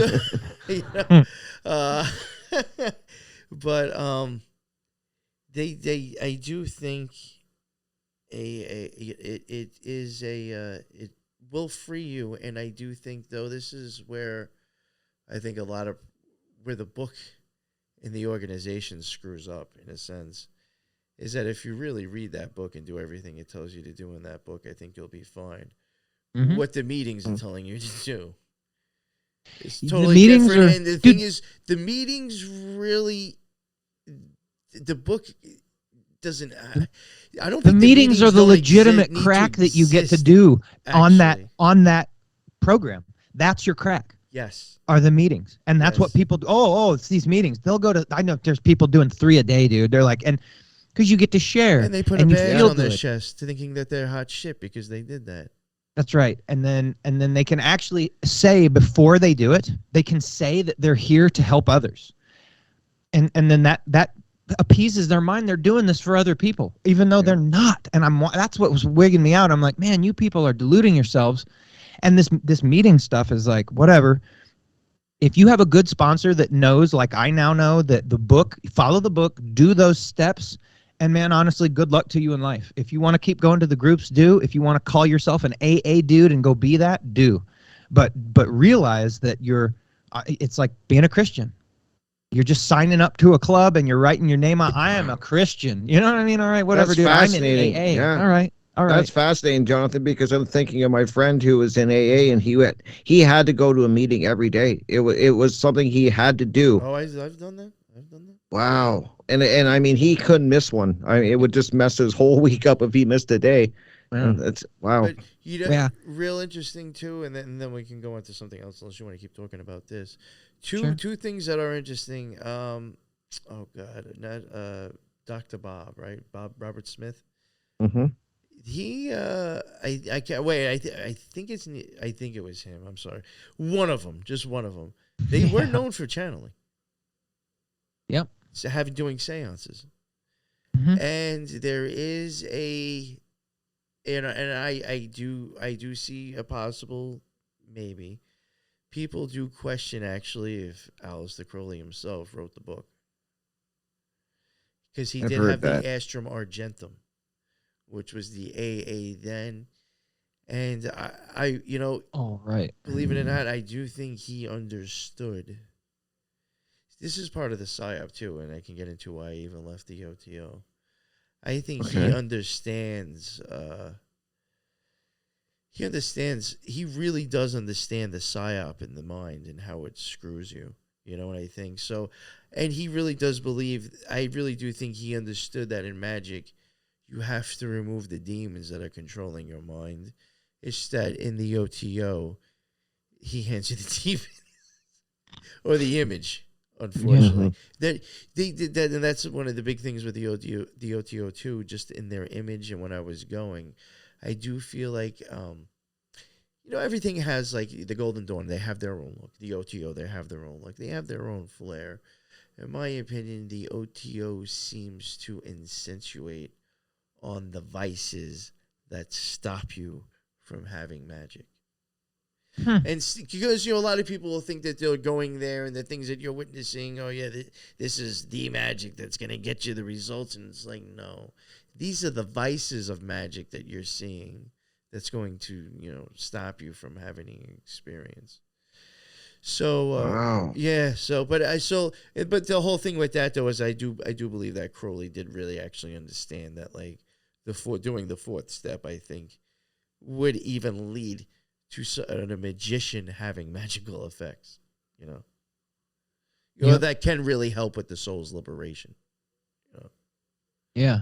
And if anybody out there is curious and wondering at this point, or digging frantically through Google to find what the hell is the fourth step, and it's where they basically hand you a sheet and you're to make a list of all of your resentments. Everything that you hate about people that suck, and things that has pissed you off through as far back as you can remember. And why does that piss you off? And then ultimately what you're doing is you're going through those things and you're sitting there with another person and you're confessing about these things. You're bringing them to light so that you're conscious of it, I think is a big part. Mm-hmm. And you're explaining. Yes. You're explaining why you think that person doing that thing pissed you off, like what aspect of you got hurt type of thing. And then, I don't remember exactly. I think maybe my sponsor even had a weird way he handled it. But ultimately, it was to let go of those resentments, dude. That was why you were doing this step, was to realize that all you're doing is hurting you. You're not hurting that guy. That dude doesn't care anymore that you hate him for doing that thing to you. So you need to come to terms with this, and you're not going to get better. I mean, there's 12, dude, and you're on 4, and this one sucks. So man up. You know what I mean? Kind of. It's like, okay, here we go. Yeah, and it gets harder. Yeah. But that is, yeah, you're not getting anywhere in life if you And can't see those things. and you Yeah. probably you could even say going by looking at if you remember the charts. I think when you're going through there's like a couple of different things. I forgot all, but there's like 4 or 5 things that give you these charts, and you're supposed to fill them out. But by the time you get to that one end, I think on like probably 90% of them, you're gonna realize fear is Yep. what controlled Yep. that whole situation to get it to where it was just so screwed up. Fear or pride, your pride got hurt Yes, somehow. yeah, it's like Yep. it's like it's very few things that you'll notice is Yeah. the issue that for all every and if you're being honest. yes, And again, and these that's the things whole thing, won't you work have if you're not to. honest. See, so that's how people go 10 times to AA. Well, it didn't work for that dude. Well, that dude was full of shit all Exactly. 9 times. Maybe this time. Yeah. Maybe. And this was Yep. and this was the thing that I had noticed even for myself when I was trying to get closer to God, and I think is what helped bring me to my positive, magical experiences, is that when I was doing shadow work, I was being extremely honest. You And it have was to to be. the point to where I was casting my circles and setting things up to a legit call to God and tell him, I am messed up. I know this is what I'm doing, and I hate that I'm doing it. Give me the strength. Don't do it for me. Somehow give me a kick in the ass. Give me the strength. Give me a sign to where I can do this, but I need to remove this myself. And like, if you really think about it, if you were to hear that the first time you showed up in a secret society, that's what people are doing, you'd be like, yo, this is lame. What Yeah, happened to Balaam? exactly. Like Azrael and Asmodeus. What's going on here? You're calling Exactly. down God and admitting that you're messed up and you want to change. But I do think that's what doing the real work is, though. Yeah, and you have to be brutally honest. That's you what guys it are so is. right. You have to be. You If you're keep not, lying it's to not going to yourself, work. It's going to happen over and over again. And Yep. like Jonathan, you mentioned the sponsor. I think you have to saying something to them. I think even with just the prayer and writing down the graphs and stuff. I think when you're writing down stuff, looking at it, reaffirming yourself, and then when you're actually saying it, like you're really telling yourself for real now, multiple ways, Mm-hmm. I'm wrong. And I do think that all kind of is a way for the soul to realize, like, we're trying to make a change, So Yeah. I do Yep. find all that stuff like being magical in a sense as well, is what I'm getting at. The Yeah. writing the And- list to telling somebody else, it's magical if you're being honest. Yeah. Yep. If you're And being then honest. you've got step 5, which is making your list of all of the stuff that you've done, like your transgressions, like seriously sitting there with another person. And this is possibly one of the most, dude, like where you just tell someone like secrets, dude, secrets, shit that you've never told me. You're like, dude, I'll go to jail for this. I had a guy tell me he Wow. killed someone once, and Really? yep. And then he ran away. Wow. I wasn't going to go tell on him. You think I was going to turn him into the police? No. My sponsor told me that. I brought it up in a real roundabout way because I didn't want to let him know that I had heard that. But I asked him, I said, what's the craziest thing you've ever heard? And he goes, a guy told me he killed someone once. And I went, oh, perfect. What'd you do? And he's like, well, I basically convinced him to turn himself in. And I'm just like, see, I'm not going to do that because I don't not even for 1/1,000,000th of a second feel that dude going to a prison for that thing is going to fix it. Now, if he goes and talks to the person's family or close ones that he killed and they think that's maybe how it gets fixed, well, I don't know. That sucks. But, dude, yeah, I had someone tell me they killed someone. I was like, oh, dude. Listen, I it's stuck just- around long enough to where I had, some people tell me some wild things. I mean, hardcore I'm stuff. not gonna real quick, like not to. I'm not gonna Incriminate. mention the person because unfortunately it is a famous magician or was kind of on TV their nephew, I actually ended up like kind of like helping out within the first few, and got them, to the fourth, and like they told me that like whatever, they ended up selling themselves for gay sex just to get and I was not expecting that, but then like knowing that's like. So like so and so, like that just blew my mind, because it's like I'm watching your relative on TV, and like this guy's relatives telling me they do this, and I was just like, it was so surreal. Yeah, it was really wild. It's it's intense. The stuff, but like, and again, the true and honesty. The fact that's how you let go of it. The fact that the person even came out and told me that. Yeah. That means that, well, see, what happens is the only way you can actually release any of those dark shadows is you have to embrace them first. Yeah. You embrace them. It makes sense, yeah. And you know that they're you, and that you accept that they're you, and that you no longer want them to be part of you, so you can now let them go, because you've owned it. You said, yep, that's me, and that's what I do, and I'm that much of a degenerate, like however you work it out in your own mind. But then that is the freedom. That's like, it's the honesty. It's literally, I think it's the just pure stop lying. And when you are honest, that knowing the truth will set you free. And the funny thing, they even tell you, like, and like so many people have done like so much other craziest stuff. It's like, maybe when you tell people you shouldn't be so worried about being judged. And like, just to even go back to like that story that I told you right there, I was more blown away that I was like, damn, this is a story I can't repeat. Because it's so interesting, because it's someone's famous family member.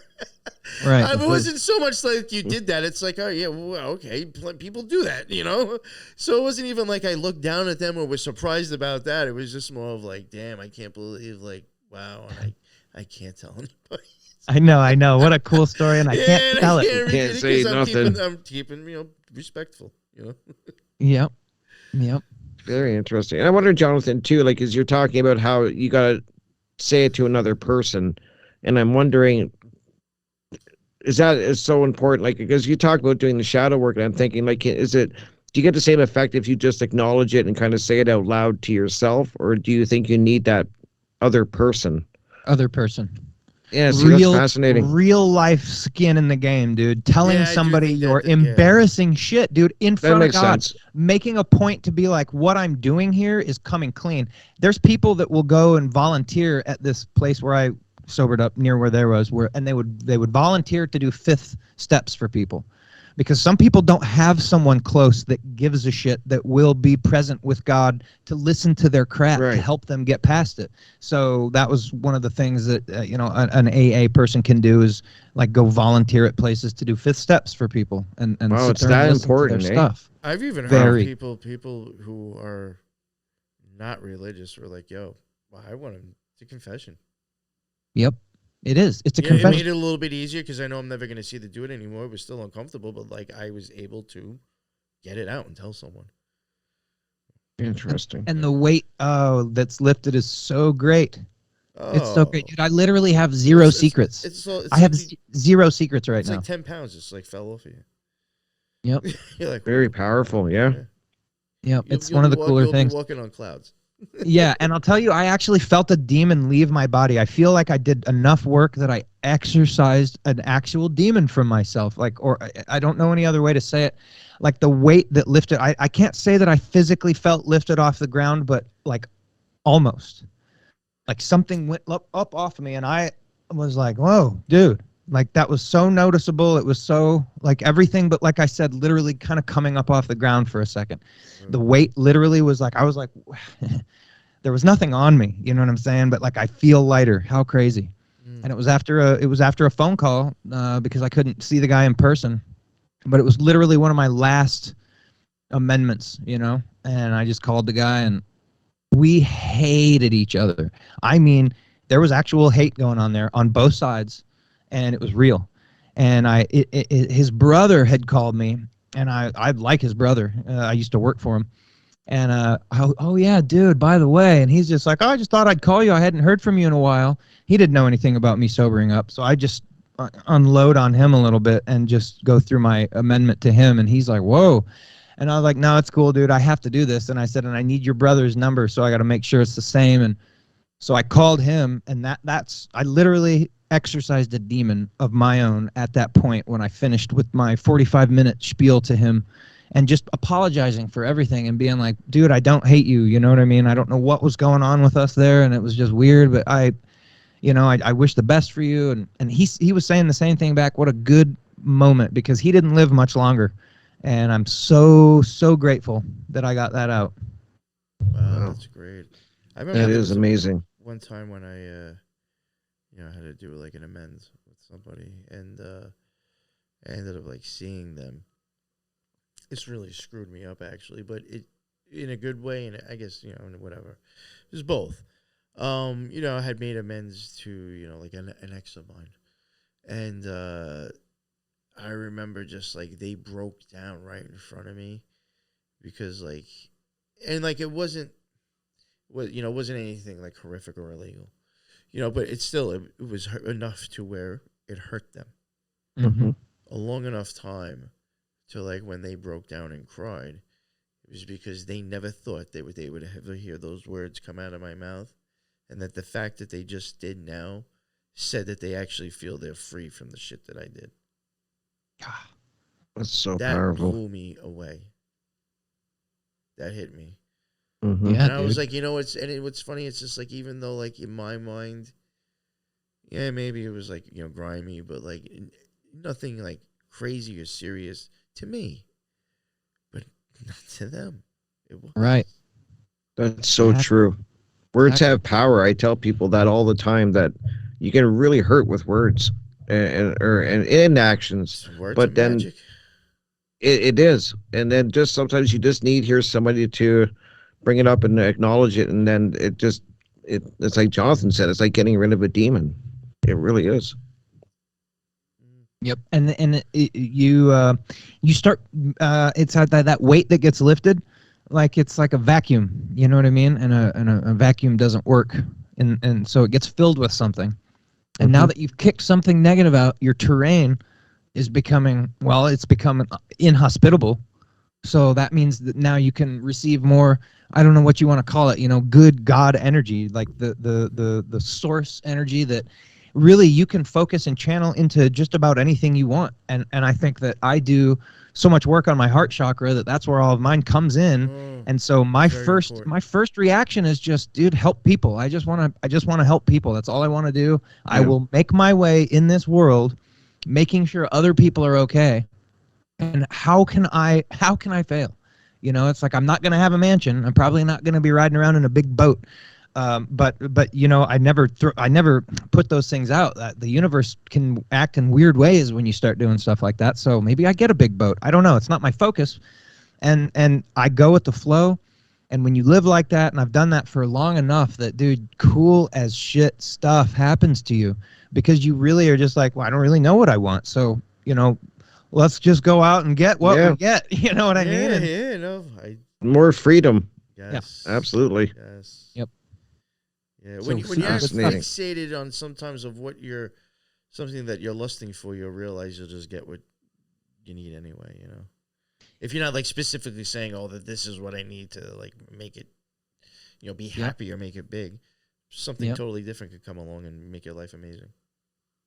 And that segues into this story that I wanted to get in on this because it ties into magic really perfectly. And I probably told it the last time we talked, but you may not remember it. But I was 23, I think, and I was like, okay, I actually want to know about magic. And I was like, I'm praying this, thinking this out loud in my room to God at this point. And I'm like, and I'm not talking about the David Blaine, David Copperfield shit. I actually said that in my prayer. I said, I mean the real deal. Magic. And then I just went to bed, and I didn't really think much of it after that. And within a month, this dude had gotten brought to my house to pick up some herb, and that was what we did. So I didn't want to meet anybody, though. I was going to bed. So my buddy came in, and I said, just go up in my room, get it, and give it to him. I'm going to bed. And my cat, I had a black cat. He comes running through the curtain right then out into the living room, and I heard this guy out there go, "Oh, black cats," and he just started running his mouth about black cats and witchcraft and all this other stuff. And I'm like, maybe I will meet someone. So I go out there and I start talking to him, and I was just like, oh man, witchcraft, this and that and the other, and I'm just so interested in all this stuff, and I don't know anything about it, but I'm super interested in it. I guess that's what he said. That's how I came off. He's like, you introduced yourself as a budding witch, and I was like, what, dude? He's like, that's like every word out of your mouth was like, I want to know about all this stuff and all this stuff. I'm like, I don't remember saying that, but that's how he took it. In 10 minutes, he's like, well, I can bring you some books tomorrow, which he then did. In a moving box that was like the biggest size moving box that like a man could carry with books in it. And he's a strong dude too. Full of, I mean, dude, stuff that if I had them here still and I showed you them, you would probably be like, oh, that book's worth money. You know what I mean? Like these were crazy, weird, odd sized. Oh, yeah. Weird backing. Awesome. That's when you know you're getting into old grimoires when they're not even. No, Shit, yeah. I could read, dude, shit, I could not understand. I mean, a whole paragraph, and I'm like, what?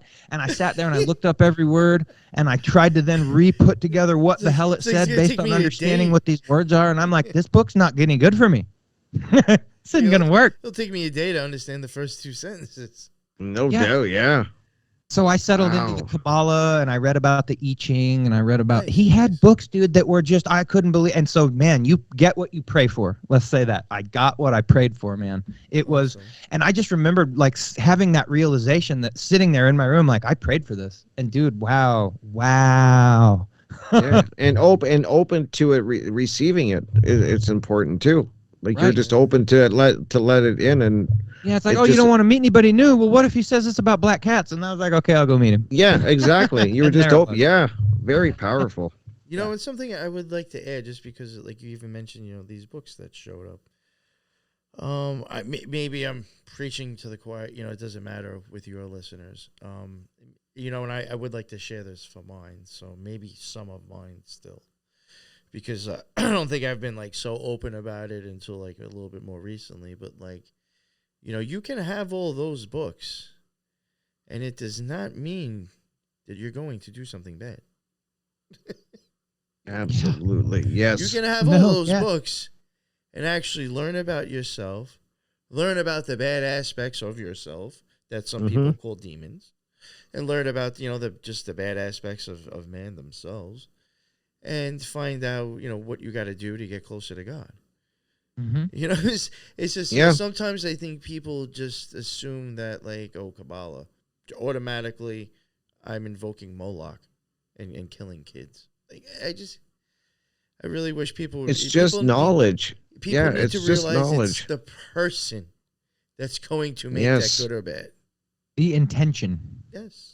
Well, because what I did was I got the Satanic Bible, and people in my life lost their mind, guys, when I told them I was reading it, and I was like, that I don't look at it that way, as I'm reading something dark and it's some bad things are going to happen. It's just knowledge to me, and I to know. I mean, it's what I do with that information, I think, is what makes it good or evil. But just how quickly people reacted to. And I'm glad you brought that up. You know, these books and this knowledge is not necessarily mean you're doing bad things or want to do bad things. It's really weird how people reacted when I told them. Yeah, that's TV. That's Christian upbringing. Yeah, and that's in this country. You know, you go to other places, they don't look at it quite like that. But Christian upbringings, man, are going to lead to the magic is evil. Period. That's it. It's just crazy to me. Like, I just want to know. I just want to read it so I know. You know, and take that knowledge in, but they don't. It's exactly what you said, Jonathan. They'd go right at from a Christian, you know, aspect. You're calling on demons to do bad things and get money and drive around in flashy cars. Yeah, and it's only going to end up in you being possessed and left for dead in the ditch. Haven't you seen the Lifetime shows? They have them on Lifetime. You pretty much summed it up. That's about right. Yeah, and I'm really a chick too. You know, that's like another. Well, now that's a whole nother level of. Yeah, but it's like the newest thing now. Yeah, that's for the 21st century. That's fun stuff right now, huh? Yeah, that's the cancel culture. I hate to say it. There's two things out there right now. When you don't like somebody, they're either a racist or they're a tranny. I hate to say it. Yeah, racist is so much easier though, because for some reason the left does not give any credibility to me. What if I just say I identify I'm a black dude? And I said, nah, we're not giving you that one. Now I can identify as a unicorn and a woman. Give you that one. Yep. Not a black dude. I'm like, okay, so because they got to keep their racism card to play whenever they, well, you said some logic, and that there's nothing I can do except go racist. But then, but then if you're a female, you can because they're so feminist. That's true. If you That's tell true. them See, that you can't, that's the man keeping them down. That's right. So if you're a black dude that claims to be a woman, you basically have it made at this point. You just don't never break character. You know what I'm saying? And you can't. You're untouchable. And they're figuring it out, dude. They're figuring it out. Wow. We are at the end of the show, Jonathan. It went that quick. The second hour. Very fast. Well, I just want to say for the record, I love black people. Yes. And I want to thank our guest, New York Patriot. Thank you so much for joining us. This was amazing. You are welcome back anytime, my friend. Me know, absolutely, dude. Thank you. Thank you for listening, guys. And I'll be in the Hawk's Nest in about a half an hour, so come and join me. Oh, gosh.